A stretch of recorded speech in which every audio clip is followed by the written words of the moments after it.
नमस्कार, नम्रताज रेसिपीमध्ये आपले खूप खूप स्वागत. आज आपण बनवणार आहोत लहानांपासून मोठ्यांपर्यंत सर्वांच्याच आवडीचा असा एगलेस चॉकलेट केक. तोही मार्केटसारखा चॉकलेट केक घरच्या घरी कसा बनवायचा हे आज आपण ह्या व्हिडिओमध्ये पाहणार आहोत. अजिबात मैदा, अंडी, बटर, इनोचा वापर न करता हा चॉकलेट केक मी बनवून दाखवणार आहे आणि तोही ओव्हनचा वापर न करता कढईमध्ये मी आज तो चॉकलेट केक बनवणार आहे. रेसिपी नेहमीप्रमाणे साधी, सोपी, सुटसुटीत तर आहेच. तेव्हा व्हिडिओ अगदी शेवटपर्यंत पहा आणि रेसिपी आवडल्यास नम्रताज रेसिपीला सबस्क्राईब करा. अगदी निःशुल्क आहे आणि सोबतचे बेल आयकॉनवर क्लिक करा म्हणजे मी जे नवनवीन व्हिडिओ बनवेन त्याचे नोटिफिकेशन तुमच्यापर्यंत पोहोचेल.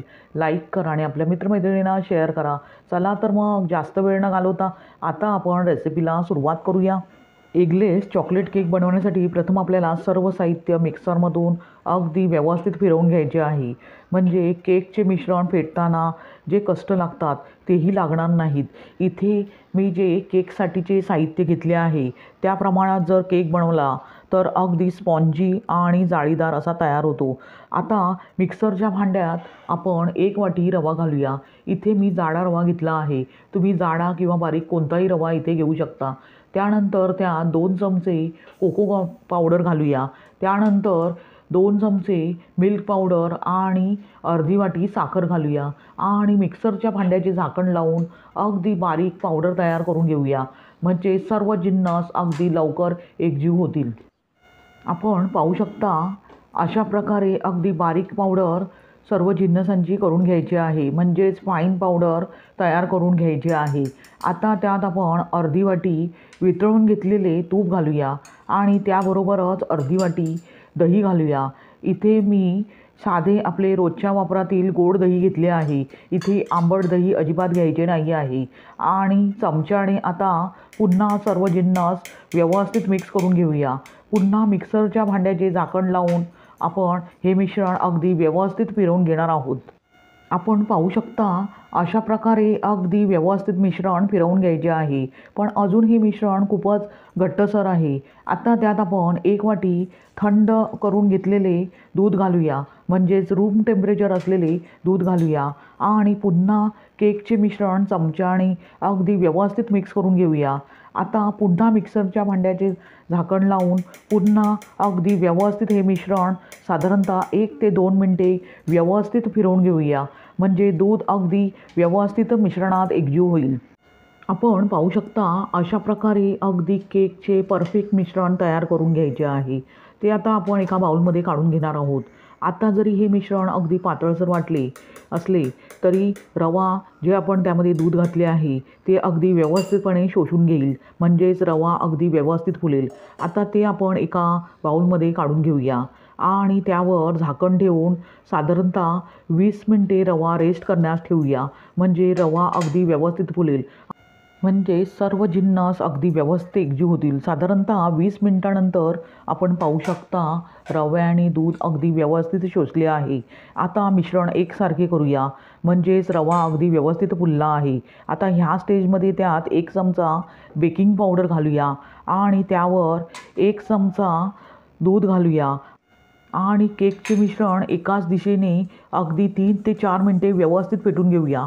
केकचे मिश्रण फेटत असताना त्यात पाव वाटी काजूचे तुकडे घालूया. इथे मी काजूचे तुकडे वापरत आहे. तुम्ही कोणतेही ड्रायफ्रूट्स इथे वापरू शकता किंवा चोको चिप्सचाही इथे वापर करू शकता.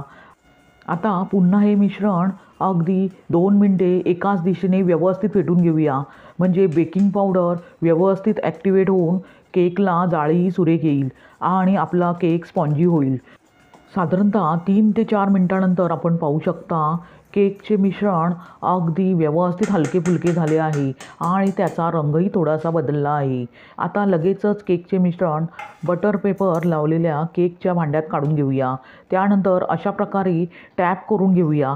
म्हणजे त्यातील एअर बबल निघून जातील. आता लगेचच केकचे जे आपण भांडे आहे ते आता बेकिंग करण्यास ठेवूया. त्यासाठी इथे मी 5 मिनटे कढई अगदी व्यवस्थित प्रीहीट करून घेतली आहे. आता केकचे भांडे अगदी अलगदपणे कढईत ठेवूया आणि लगेचच कढईवर झाकण ठेवूया आणि गॅस बंद करून साधारणतः 30 ते 40 मिनटे केक अगदी व्यवस्थित बेक करून घेऊया. इथे मी कढईवरील झाकण दुसरे ठेवले आहे, कारण केकचे मिश्रण झाकणाला चिकटत होते. साधारणतः 40 मिनिटानंतर कढईवरील झाकण काढून बघूया. आता केक व्यवस्थित बेक झाला आहे की नाही चेक करण्यासाठी त्यात सुरी घालून बघूया.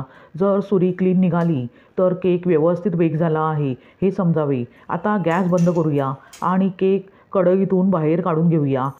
आता केक फारच गरम आहे, त्यामुळे त्यावर अशा प्रकारे कापड घालून थंड करून घेऊया. त्यामुळे केकमधील मॉइश्चर टिकून राहते.